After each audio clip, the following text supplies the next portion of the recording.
الحمد لله نحمده ونستعينه ونستغفره ونعوذ بالله من شرور أنفسنا ومن سيئات أعمالنا من يهده الله فلا مضل له ومن يضلله فلا هادي له وأشهد أن لا إله إلا الله وحده لا شريك له وأشهد أن محمدا عبده ورسوله أما بعد فإن خير الحديث كتاب الله وخير الهدي هدي محمد صلى الله عليه وسلم وشر الأمور محدثاتها وكل محدثة بدعة وكل بدعة ضلالة وكل ضلالة في النار.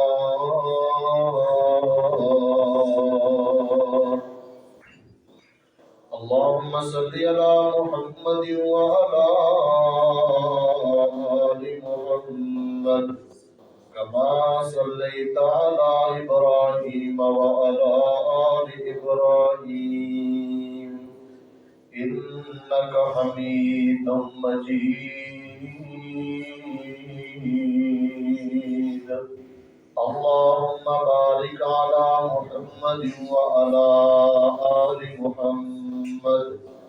كما باركت على إبراهيم وعلى آل إبراهيم إنك حميد مجيد.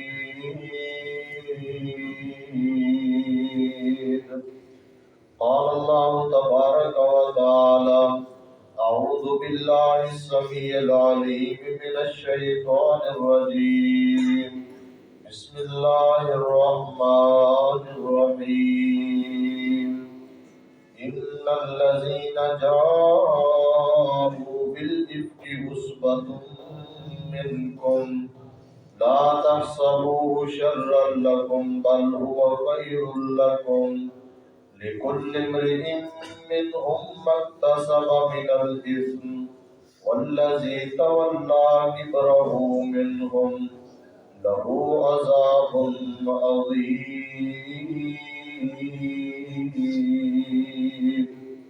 رب اشرح لي صدري ويسر لي أمري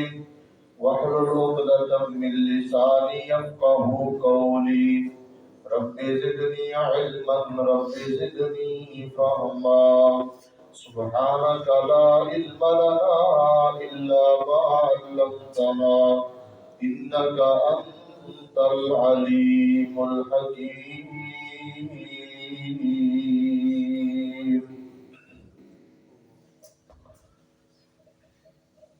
ہمہ قسم کی حمد و ثنا اللہ رب العالمین کی ذات پاک کے لیے خاص ہے، جو اس کائنات کا خالق، مالک، داتا اور رازق ہے۔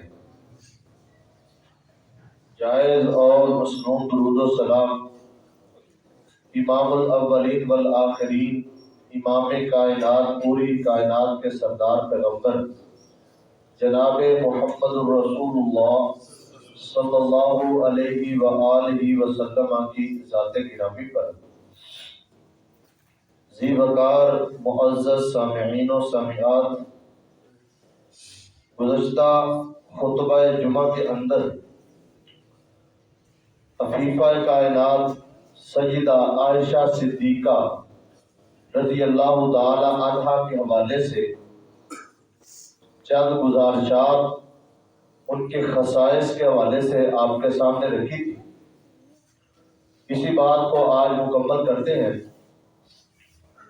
کہ ازواج مطہرات میں سے اللہ تعالیٰ نے جن خوبیوں سے، جن کمالات سے سیدہ عائشہ رضی اللہ تعالی عنہا کو سرفراز کیا تھا، وہ کسی دوسری بیوی کے حصے میں نہیں آئی، اگر آئی ہیں تو بہت کم ہے۔ سیدہ عائشہ صدیقہ رضی اللہ تعالی عنہ کے اوصاف اور کمالات میں سے ایک بہت بڑا وصف اور ایک بہت بڑا فضل یہ بھی تھا کہ سیدہ عائشہ باقی ازواج میں سے نبی مکرم صلی اللہ علیہ وسلم کی حدیث کو، آپ علیہ الصلوۃ والسلام کے فرامین کو، قرآن مجید کو، دین کے علم کو بہت زیادہ جاننے والی تھی۔ علم، فصاحت و بلاغت بہت زیادہ تھی۔ ابو موسیٰ اشعری رضی اللہ تعالی عنہ بڑے عظیم و شان صحابی ہیں، وہ فرماتے ہیں کہ کسی حدیث کو سمجھنے میں اگر ہمیں کوئی دقت یا کوئی پریشانی آتی تو ہم سیدہ عائشہ رضی اللہ تعالی عنہ کے پاس وہ حدیث لے کر جاتے اور سیدہ عائشہ ہمیں اس کا تسلی بخش جواب دے دیتی تھی۔ اللہ تعالیٰ نے چھوٹی عمر کے اندر ہی اس قدر علم کے اندر کمال سیدہ عائشہ رضی اللہ تعالی عنہ کو عطا کر رکھا تھا۔ وہ فرماتے ہیں کہ ہمارے مشکل سے مشکل مسائل بڑے سہل انداز کے ساتھ سیدہ عائشہ رضی اللہ تعالی عنہ حل کر دیا کرتی تھی۔ موسیٰ بن طلحہ کہتے ہیں کہ میں نے اپنی زندگی کے اندر سیدہ عائشہ سے بڑھ کر کسی انسان کو فصیح و بلیغ نہیں دیکھا۔ صحابہ کرام میں سے سیدہ عائشہ رضی اللہ تعالی عنہ کی فصاحت و بلاغت، علم، فہم اور سمجھ بوجھ اس قدر اعلیٰ درجے کی تھی کہ ان جیسا میں نے کوئی فصیح و بلیغ اپنی زندگی کے اندر نہیں دیکھا۔ اور عروہ بن زبیر رضی اللہ تعالیٰ کے بیٹے وہ کہتے ہیں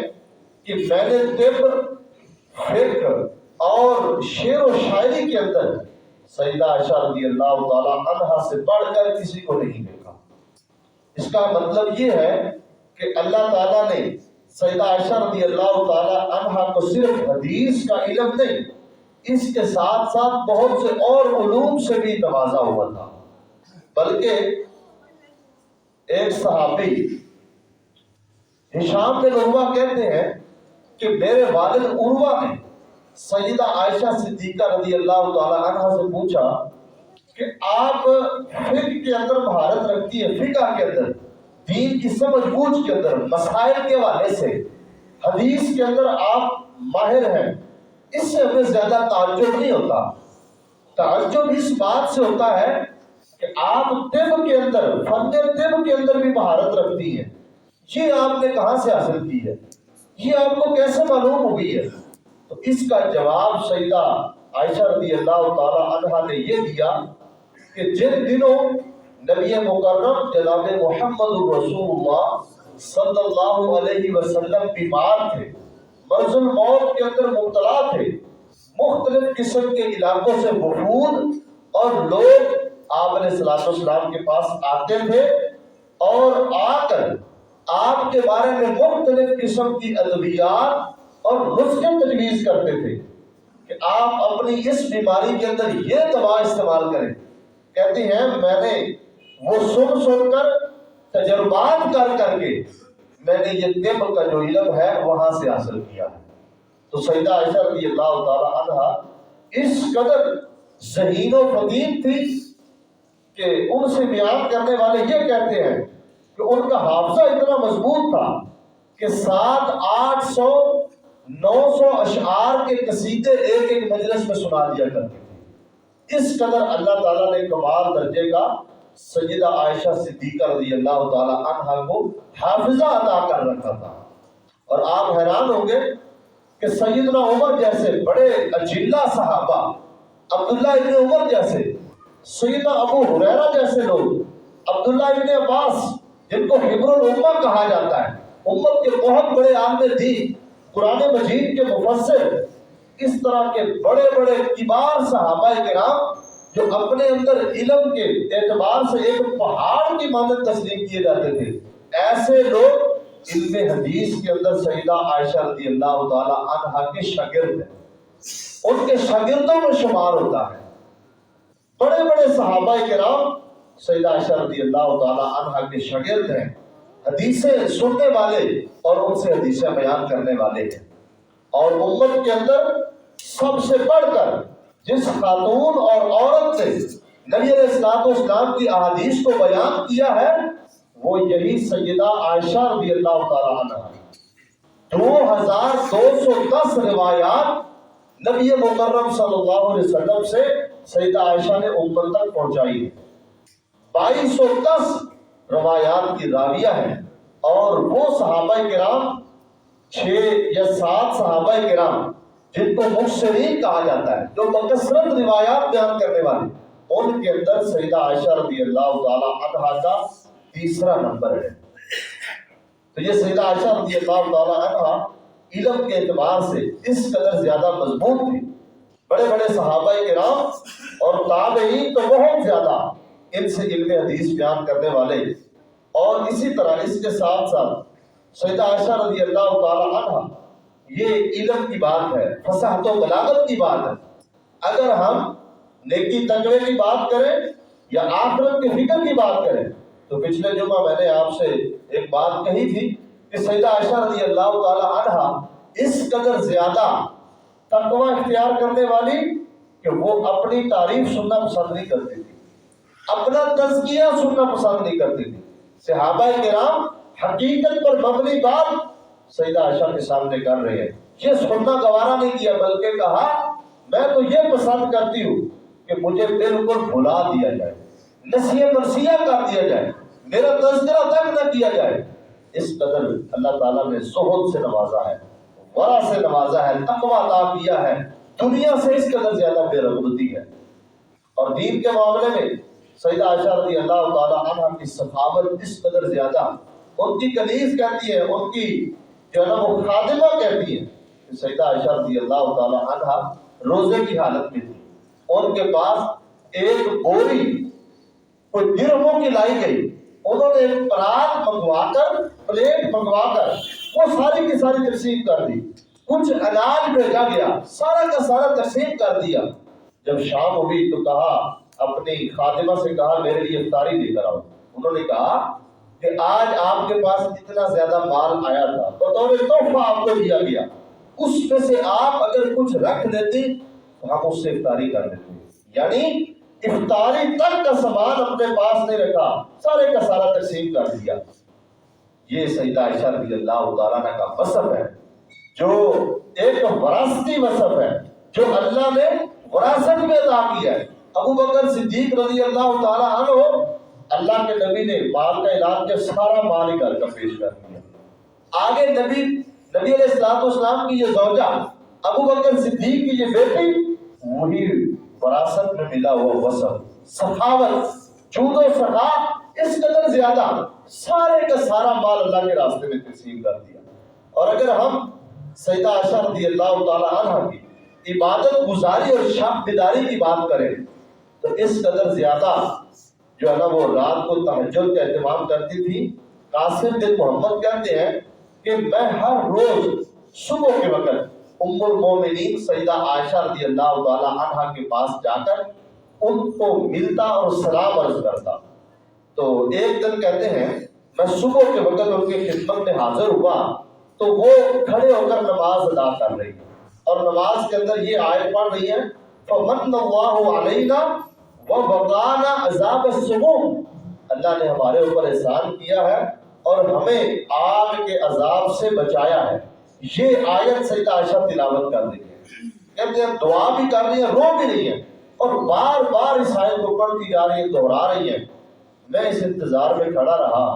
کہ آپ فارغ ہوں اور میں آپ سے سلام کروں، جس طرح میرا معمول تھا۔ کہتے ہیں کھڑے کھڑے میں اٹھا گیا، میں اپنے کسی کام کے لیے بازار چلا گیا، بازار سے جب واپس آیا دیکھا تو سیدہ عائشہ اسی طرح کھڑی وہی آیت تلاوت کر رہی ہے۔ اس قدر زیادہ اللہ کے سامنے قیام کرنے والی، اللہ کے سامنے رونے والی، گر گڑانے والی، تو یہ سیدہ عائشہ رضی اللہ تعالی عنہا کا تقویٰ ہے، یہ ان کا قیام و سیام ہے۔ اور اسی طرح اگر سیدہ عائشہ رضی اللہ تعالی عنہا کے حیا کی بات کریں،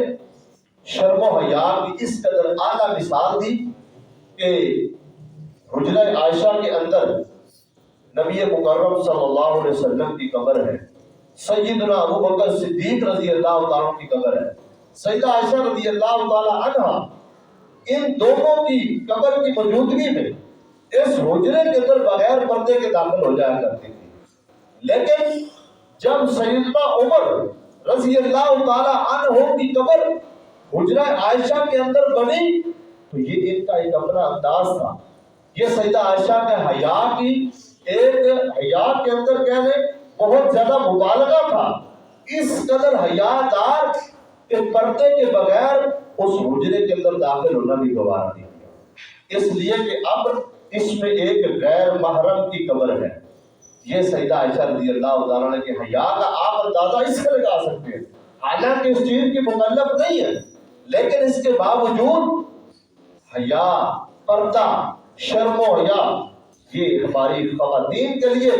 آج امت مسلمہ کی ماؤں بہنوں کے لیے سیدہ عائشہ رضی اللہ تعالیٰ کا حیا ایک مثالی حیا ہے۔ اس طرح ہماری ماؤں بہنوں کو، ہماری بیٹیوں کو اس معاشرے کے اندر اپنے حیا کا خیال کرنا چاہیے، اپنے پردے داری کا خیال کرنا چاہیے،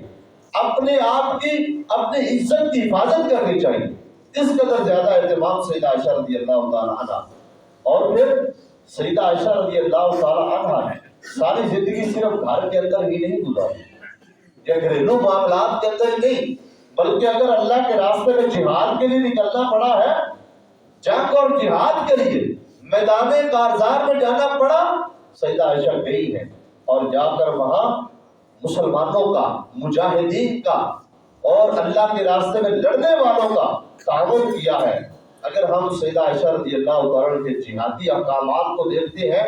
جہاد کے میدان میں صف اول میں نظر آتی ہیں، غزوہ احد کے اندر باقاعدہ لڑائی کے اندر شرکت کی سیدہ عائشہ رضی اللہ تعالیٰ۔ اس کے علاوہ کئی غزوات کے اندر مریضوں کی مرہم پٹی کرنا، ان کا خیال کرنا، ان کی تیمارداری کرنا، ان کی دوائی کرنا، یہ سیدہ عائشہ رضی اللہ تعالیٰ عنہ کا ایک امتیازی وصف تھا کہ اللہ تعالیٰ نے ہر طرح کے کمال سے نوازا ہے، کسی معاملے کے اندر پیچھے رہنے والی نہیں ہے۔ اور اسی سے ایک بات ضمناً، بلکہ وہ ایک اصولی بات ہے کہ نبی مکرم صلی اللہ علیہ وسلم کا یہ معمول تھا، آپ علیہ الصلوۃ والسلام جب بھی غزوات کے لیے جاتے یا سفر پر جاتے، جنگ کے لیے جاتے، اپنی ازواج کے درمیان پورا ڈالتے تھے، اور جس بیوی کے نام پورا نکلتا اس کو ساتھ لے جاتے تھے۔ 6 ہجری کی بات ہے، غزوہ مریسی کے موقع پر نبی مکرم صلی اللہ علیہ وسلم نے اپنی بیویوں کے درمیان جو پورا اندازی کی، اس میں سیدہ عائشہ رضی اللہ تعالیٰ عنہ کا نام نکلا۔ رسول اکرم صلی اللہ علیہ وسلم کو ساتھ لے گئے۔ یہ دراصل انتہائی اہمیت کا حامل ایک واقعہ ہے۔ اس موقع پر مسلمانوں نے قبیلہ بنو مستلق کے ساتھ مریسی کے مقام پر ایک جگہ کا نام ہے، وہاں پر ان لوگوں کے ساتھ ان کا سامنا تھا، لڑائی تھی، جنگ تھی۔ اس کے درمیان ایک ہولناک واقعہ پیش آیا جس کو واقعہ افک کہا جاتا ہے، جس کا تعلق سارے کا سارا سیدہ عائشہ رضی اللہ تعالی عنہا کے ساتھ ہے۔ یہ اتنا ہولناک اور دردناک واقعہ پیش آیا کہ اس طرح کی پریشانی، دکھ اور تکلیف اس سے قبل نبی علیہ الصلوۃ والسلام کو نہیں پہنچا، جو اس موقع پر آپ علیہ الصلوۃ والسلام کو پہنچایا گیا۔ مسلمانوں کے دلوں کو سخت اذیت سے دوچار کیا گیا۔ تو اس کا واقعہ صحیح بخاری اور مسلم کے اندر بڑی تفصیل کے ساتھ موجود ہے۔ میں اختصار کے ساتھ آپ کے سامنے رکھتا ہوں کہ اس موقع پر نبی مکرم صلی اللہ علیہ وسلم سیدہ عائشہ رضی اللہ تعالی عنہا کو ساتھ لے گئے، اور جب واپس پلٹے تو سیدہ عائشہ رضی اللہ تعالی عنہا لشکر کے اندر شریک ہے، مدینے کے قریب ایک مقام پر، ایک جگہ پر پڑاؤ ڈالا، وہاں پر رات گزاری، رکے رہے۔ سیدہ عائشہ رضی اللہ تعالی عنہا فرماتی ہیں کہ میں اس وقت دبلی پتلی اور ہلکی پھلکی جسم والی تھی، میرا زیادہ وزن نہیں تھا۔ تو فرماتی ہے کہ اللہ کے نبی صلی اللہ علیہ وسلم کا یہ معمول تھا کہ آپ سفر کے دوران کسی نہ کسی جگہ پر پڑاؤ ڈالتے، لوگ اپنی سواریوں کو پانی پلاتے، اپنے لیے پانی بھر لیتے، نمازیں ادا کر لیتے، اپنی ضروریات کو پورا کر لیتے۔ اسی بنا پر سیدہ عائشہ رضی اللہ تعالی عنہ قضائے حاجت کے لیے جو ہے نا وہ تھوڑی دور گئی، اور واپس آنے سے پہلے وہاں سے لشکر آگے کوچ کر چکا ہے، مدینہ کے لیے روانہ ہو چکا ہے۔ جب سیدہ عائشہ رضی اللہ تعالی عنہ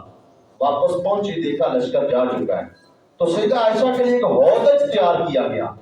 ایک کافی یا ایک سیٹ کہہ لیں، وہ جو اونٹ کے اوپر رکھی جاتی تھی وہ تیار شدہ تھی، اس کے اندر سیدہ عائشہ بیٹھتی تھی۔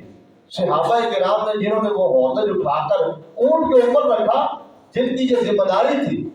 انہوں نے سمجھا کہ شاید سیدہ عائشہ اس ہودج کے اندر ہی موجود ہوگی، تو وہ انہوں نے ہودج اونٹ کے اوپر سوار کیا، رکھا اور مدینے کی طرف چل پڑے۔ جب سیدہ عائشہ رضی اللہ تعالی عنہ اس مقام پر پہنچی ہے، دیکھا کہ سارے قافلے والے جا چکے ہیں واپس۔ اصل میں ان کی تاخیر کی ایک وجہ اور سبب یہ تھا کہ ان کا ہار گم ہو گیا تھا، اس کی تلاش میں دیر ہو گئی اور وہاں سے قافلے والے جا چکے ہیں۔ اب سیدہ عائشہ جب وہاں پہنچی ہے تو سارے قافلے والے چلے گئے، سوچا کہ میں یہیں بیٹھ جاتی ہوں، ظاہر بات ہے جب وہ دیکھیں گے کہ ہودج خالی ہے واپس مجھے ڈھونڈنے کے لیے اسی جگہ پر آئیں گے۔ وہاں پر سیدہ عائشہ رضی اللہ تعالی عنہ اسی مقام پر بیٹھ گئی، نیند غالب آ گئی، لیٹ گئی، چادر لیڑی، کہتی ہے میں نے اپنے اوپر چادر اوڑھی اور میں لیٹ گئی، سو گئی۔ یہ جو واقعہ ہے یہ حجاب کے نزول کے بعد کا ہے، پردے کے احکامات نازل ہو چکے تھے، اس کے بعد یہ واقعہ پیش آیا۔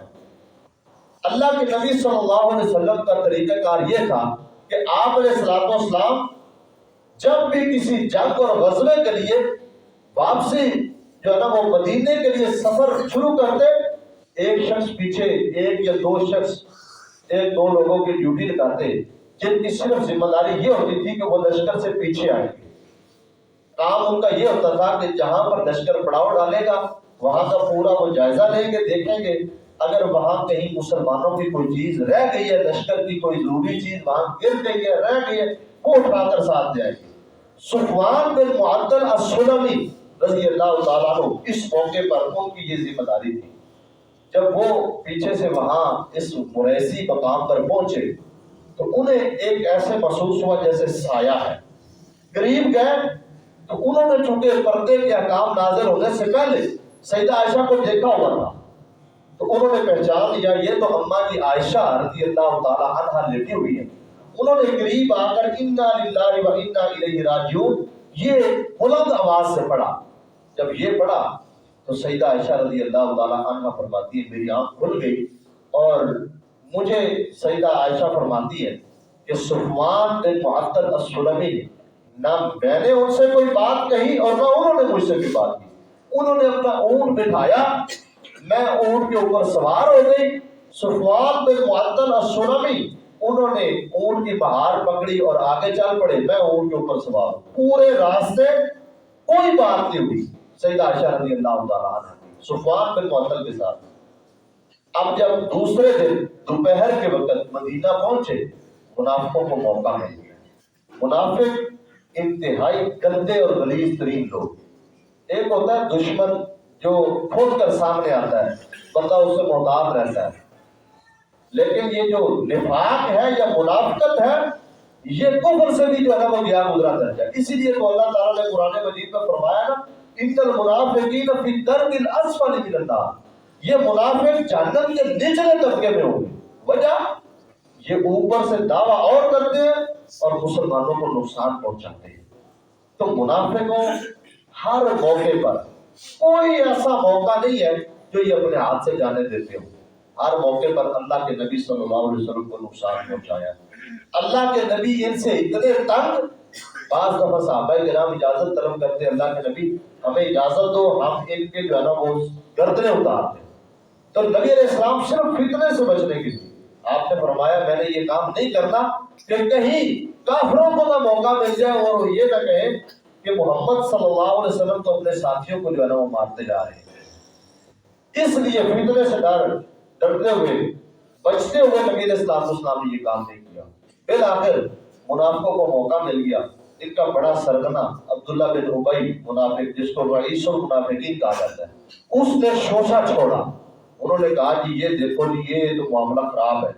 نعوذ باللہ، یہ تو سیدہ عائشہ اور صفوان بن معطل یہ بعد میں آ رہے ہیں، اس کے اندر کوئی بات ہے. بڑی اس نے جو ہے نا مدینے کی ہوا خراب کی، بڑے جو ہے نا وہ لوگوں کو اس فتنے کے اندر پھنسایا. منافق تو اس کے اندر تھے ہی تھے، کئی مخلص مسلمان اس کے پروپیگنڈے کے اندر آ گئے اور باتیں کرنا شروع کر دی. نبی علیہ السلام نے جب یہ باتیں سنی، آپ انتہائی زیادہ پریشان ہو گئے. خود سیدہ عائشہ رضی اللہ تعالی عنہ فرماتی ہے کہ جب واپس پہنچے، مجھے نہیں پتا کیا معاملات ہیں، مجھے مدینے کی فضا کا کچھ علم نہیں ہے. تو فرماتے ہیں کہ مجھے واپسی پر بخار ہو گیا، میں اپنے حجرے کے اندر نبی علیہ السلام کے گھر کے اندر موجود ہوں. رسول اللہ صلی اللہ علیہ وسلم کا رویہ پہلے سے کچھ بدلا ہوا محسوس ہوا. آپ جس طرح پہلے میری تیمارداری کرتے تھے اس طرح تیمارداری نہیں کی، جس طرح پہلے میرے حال احوال پوچھتے تھے اس طرح نہیں کی. میری تیمارداری کرتے رہے، حال احوال پوچھتے رہے، لیکن رویہ کچھ تبدیل تھا. تو فرماتی ہے نبی علیہ السلام اپنی جگہ پریشان، لوگ مختلف قسم کے مشورے دے رہے ہیں، آپ علیہ وحی کا بھی نزول نہیں ہو رہا. وہی بھی بات ہے، آزمائش ہے بہت بڑی، اور رسول اللہ صلی اللہ علیہ وسلم کے گھر والوں پر ایک تہمت لگ چکی ہے. آپ اس معاملے میں بڑے پریشان. رسول اکرم صلی اللہ علیہ وسلم نے ایک دن منبر پر بیٹھ کر خطبہ دیا اور لوگوں سے پوچھا کہ میرے گھر والوں کے بارے میں آپ کا کیا گمان ہے. لوگوں نے بڑی اچھی باتیں کی، کچھ لوگوں نے اور بھی مشورے دیے. آپ علیہ السلام نے وہاں پر یہ بات کہی، حالانکہ نبی علیہ السلام نے کبھی اس منافق کے بارے میں کبھی بات نہیں. فرمایا یہ جو عبداللہ بن ابی ہے، یہ رئیس المنافقین جو بہت بڑا فتنہ باز ہے، اس کو کون اس کا کام تمام کرے گا؟ ساتھ بے معاذ انصاری کھڑے ہوئے، اللہ کے نبی میں اس کا کام تمام کروں گا، اور اگر یہ اور سے ہے تو میں اس کی ذمہ داری لیتا ہوں، اور اگر اس کا تعلق قبیلہ خزرج سے ہے تو پھر یہ ہمارے دوسرے بھائی قبیلہ بنو خزرج والے وہ اس کا کام تمام کریں. تو اس موقع پر صحابہ کرام اس کو قتل کرنے کے لیے تیار ہو گئے. اللہ کے نبی صلی اللہ علیہ وسلم اتنے سخت پریشان. ایک دن سیدہ عائشہ رضی اللہ تعالیٰ عنہ فرماتی ہے کہ ام مستہ جو ہے نا وہ میرے ساتھ واش روم کے لیے باہر تھی. اس دور میں ابھی گھروں کے ساتھ واش روموں کا انتظام نہیں تھا، عورتیں قضائے حاجت کے لیے گھروں سے دور جایا کرتی. اس طرح یہ چند سال قبل ہمارے ہاں دیہاتوں میں بھی رواج تھا. وہ گئی تو واپس آ رہی ہیں تو وہ جو ام مستہ ہے نا وہ گر کر اپنی چادر کے جو ہے نا وجہ سے گر پڑی. تو جب گری تو انہوں نے اپنے بیٹے مستہ کو برا بھلا کہا. سیدہ عائشہ فرماتی ہیں میں نے کہا کہ مستہ بدر والوں میں سے ہے، یعنی وہ لوگ جو میدان بدر کے اندر جنہوں نے جہاد کیا ہے، جنگ بدر کے شرکاء میں سے مستہ، آپ تو ان کو برا بھلا کہہ رہی ہیں، کیونکہ بدر والوں کے بارے میں خصوصی اللہ تعالیٰ نے اعلان فرمایا تھا. نبی مکرم صلی اللہ علیہ وسلم کی حدیث ہے صحیح بخاری میں، آپ نے فرمایا کہ اللہ نے اپنے عرش سے نیچے جھانک کر بدر والوں کے لیے یہ اعلان کیا کہ عمل معاشے تم کر دو، تم جو مرضی عمل کرتے رہو اللہ نے تمہیں معاف کر دیا. تو کہا کہ یہ تو بدر والوں میں سے ہے، آپ ان کو برا بھلا کہہ رہی ہیں. تو انہوں نے کہا کہ آپ کو نہیں پتا آج کل مستہ کیا باتیں کر رہا ہے؟ مجھے تو کوئی علم نہیں. پھر انہوں نے پوری رداد سنائی سیدہ عائشہ کو. مدینے کے اندر یہ ماحول بنا ہوا ہے، آپ کے بارے میں یہ تہمت لگائی گئی ہے، اور فلاں فلاں مخلص مسلمان وہ بھی سازش کا شکار ہو چکے ہیں. ان کا اشارہ 3 لوگوں کی طرف تھا، حسان بن ثابت رضی اللہ تعالی عنہ، مستہ بن اساسہ اور حملہ بنت جہش رضی اللہ تعالی عنہ. یہ 3 لوگ تھے جو مخلص مسلمان ہیں، لیکن یہ اس فتنے کا شکار ہو گئے، یہ سازش کا شکار ہو گئے. یہ بھی منافقوں کے درجے میں آ گئے، انہوں نے بھی باتیں شروع کر دی. اس موقع پر سیدہ عائشہ فرماتی ہیں کہ جب مجھے یہ پتا چلا میری مرض کے اندر اور زیادہ اضافہ ہو گیا، میں اور زیادہ پریشان ہو گئی. واپسی جب گھر آئی تو میں نے اللہ کے نبی سے اجازت مانگی کہ آپ مجھے میرے والدین کے گھر جانے کی اجازت دیں تاکہ میں وہاں جا کر اس معاملے کی پوری تحقیقات کرواؤں اور اپنے والدین سے صحیح طور پر اس کے بارے میں پوچھوں کہ معاملہ کیا ہے۔ سیدہ عائشہ رضی اللہ تعالی عنہا نبی علیہ السلام سے اجازت لے کر اپنے میکے گھر چلی گئی، سیدنا ابوبکر صدیق رضی اللہ عنہ کے گھر۔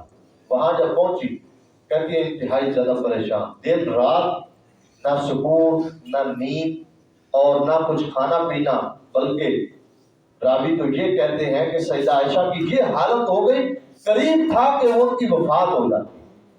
کلیجے پھٹ جاتے، اس قدر زیادہ پریشانی۔ ایک الزام اور تہمت لگ گئی اور وہ بھی نبی کے گھر پر، اور وہ بھی نبی علیہ السلام کے گھر والوں پر، اتنا بڑا معاملہ۔ سیدنا ابوبکر صدیق بڑے پریشان ہیں لیکن اپنی بیٹی کو تسلی دے رہے ہیں، یقین ہے کہ میری بیٹی یہ کام نہیں کرتی، اور ان کے ساتھ ایسا معاملہ نہیں ہوا۔ تو سیدہ عائشہ کی والدہ بھی تسلی دے رہی ہیں، حضرت ابوبکر صدیق بھی تسلی دے رہے ہیں کہ ان قریب اللہ ایسا کوئی راستہ نکالے گا جس سے آپ بری و ذمہ ہو جائیں گے۔ اور پھر خود سیدہ عائشہ فرماتی ہے مجھے بھی یہ یقین تھا کہ اللہ تعالیٰ ضرور میری برات اپنے نبی کو بتا دے گا خواب کے ذریعے، لیکن یہ کہتی ہیں میرے ذہن میں یہ نہیں تھا کہ میرے بارے میں اسپیشل قرآن کی آیات نازل ہوگی، میرا یہ گمان ہی نہیں تھا کہ قرآن مجید کے اندر آیات آئیں گی اور وہ آیات قیامت تک پڑھی جائیں گی۔ کہتے ہیں مجھے یہ یقین نہیں تھا، میرے یہ تھا کہ خواب کے ذریعے اللہ کے نبی کو بتلا دیا جائے گا۔ بالآخر اللہ کے نبی صلی اللہ علیہ وسلم ایک دن سیدنا ابوبکر صدیق کے گھر گئے، بیٹھے ہوئے ہیں، اللہ کے نبی صلی اللہ علیہ وسلم نے سیدہ عائشہ سے پوچھا کہ ان قلتی الممتی فاستغفر اللہ، اگر خدا نہ خواستہ تو اس سے غلطی ہو گئی ہے، اللہ سے گناہ کی معافی مانگے، اللہ تعالیٰ بخش دینے والا۔ یہ اللہ کے نبی صلی اللہ علیہ وسلم ہے، وہی بات ہو گئی ہے، آپ کو کچھ پتہ نہیں ہے، آپ علیہ السلام انتہائی پریشان ہیں، آپ کو کچھ سمجھ نہیں آ رہا کیا کرنا ہے۔ اللہ کے نبی کو علم نہیں ہے کہ یہاں معاملہ کیا ہے، پوچھا کہ اگر غلطی ہوگی ہے تو اللہ سے معافی مانگ لے۔ تو سیدہ عائشہ رضی اللہ تعالی عنہا نے کہا کہ اس معاملے میں کچھ نہیں کہتی، میرا اللہ میرے بارے میں فیصلہ کر دے گا۔ تو بالآخر یہی ہوا، اللہ کے نبی وحی تشریف فرمائے۔ سیدہ عائشہ فرماتی ہے کہ آپ علیہ السلام پر وحی کی کیفیت شروع ہوگی، جس طرح وحی نازل ہوتی تھی اس طرح اللہ کے نبی صلی اللہ علیہ وسلم پر وحی نازل ہونا شروع ہوئی۔ تو اللہ تعالیٰ نے پوری 10 آیات سیدہ عائشہ کی برات میں نازل کی، جو سورۃ النور کے اندر جو ہے نا وہ آیت نمبر 11 سے لے کر 20 نمبر تک یہ 10 آیتیں اللہ تعالیٰ نے سیدہ عائشہ رضی اللہ تعالی عنہا کی برات کے بارے میں نازل کی۔ تو جب یہ آیات نازل ہو گئی، اللہ کے نبی صلی اللہ علیہ وسلم سے وحی کی کیفیت ختم ہوئی، تو آپ انتہائی زیادہ خوش ہوئے اور خوشی سے کہا عائشہ خوش ہو جاؤ، اللہ تعالیٰ نے آسمان سے آپ کی عفت اور پاک دامنی کی گواہی نازل کر دی۔ تو جب سیدہ عائشہ نے یہ سنا، ابو بکر صدیق بھی بیٹھے ہوئے ہیں، سیدہ عائشہ کی والدہ بھی بیٹھی ہوئی ہیں، تو سیدہ عائشہ کی والدہ کہنے لگی کہ اٹھو اور اللہ کے نبی کا شکریہ ادا کرو۔ تو سیدہ عائشہ فرمانے لگی میں نبی کا شکریہ کیوں ادا کروں، میں تو اللہ کا شکریہ ادا کروں، یہ اللہ نے میرے بارے میں آیات نازل کی ہے۔ تو یہ سیدہ عائشہ رضی اللہ تعالی عنہا کی برات جو ہے نا وہ نازل ہوئی، اللہ تعالیٰ نے ان کی عفت اور پاک دامنی کی گواہی آسمان سے جبریل کے ذریعے اپنے نبی کے سینے پر اتاری ہے۔ تو یہ قرآن مجید کی نص ہے۔ اب اس کے بعد اگر کوئی بندہ سیدہ عائشہ کے ایمان کے بارے میں، سیدہ عائشہ کی عفت پاک دامنی کے بارے میں ذرا برابر بھی شک کرے گا، وہ قرآن مجید کا منکر ہے۔ ایسا بندہ قرآن کا منکر ہونے کی وجہ سے، قرآن کا انکاری ہونے کی وجہ سے مرتد ٹھہرے گا، وہ مسلمان کہلوانے کا حقدار نہیں ہے۔ اس لیے ان لوگوں کو خبردار رہنا چاہیے جو لوگ اپنی زبانیں سیدہ عائشہ کے بارے میں دراز کرتے ہیں، اپنی زبانوں کو گندا کرتے ہیں، گندی ذہنیت اور گندی سوچ کے لوگ، اور عبداللہ بن ابی منافق کی پیداوار اور ان کی نسل سے وہ لوگ ہوں گے جو اب بھی سیدہ عائشہ کے بارے میں بات کریں گے۔ یہ قرآن اس کے اوپر سب کا اتفاق ہے، اور یہ مسلمانوں کا اجماع ہو چکا ہے اس بات پر، تو یہ ایک ایسی بات ہے جو ناقابل تردید ہے، جس کا رد کبھی نہیں کیا جا سکتا، جس کا انکار کبھی نہیں کیا جا سکتا۔ تو میرے خیال کے مطابق سیدہ عائشہ رضی اللہ تعالی عنہ کی فضیلت، برکت، عفت، پاک دامنی اور ان کے ایمان کے بارے میں یہی 10 آیات ہی کافی ہیں جو اللہ نے قرآن مجید کے اندر نازل کر دی ہے۔ ان آیات کو سننے کے بعد، پڑھنے کے بعد، علم ہونے کے بعد اگر کوئی شخص سیدہ عائشہ کے بارے میں ذرا برابر بھی ذہن میں شک رکھتا ہے یا اپنی زبان کو کھولتا ہے، ایسا بندہ کسی طور پر بھی مسلمان کہلوانے کا حقدار نہیں ہے، نہ وہ مسلمان ہو سکتا، نہ وہ مسلمانوں کے طریقے پر ہے۔ اللہ تعالیٰ سے دعا ہے کہ اللہ کریم ہمیں صحیح معنوں میں سیدہ عائشہ رضی اللہ تعالی عنہ کی سیرت پر عمل پیرا ہونے کی توفیق عطا فرمائے، اور سیدہ عائشہ رضی اللہ تعالی عنہ کی سیرت پر من وعن ہماری خواتین کو بھی عمل کرنے کی توفیق عطا فرمائے۔ وآخر دعوانا الحمد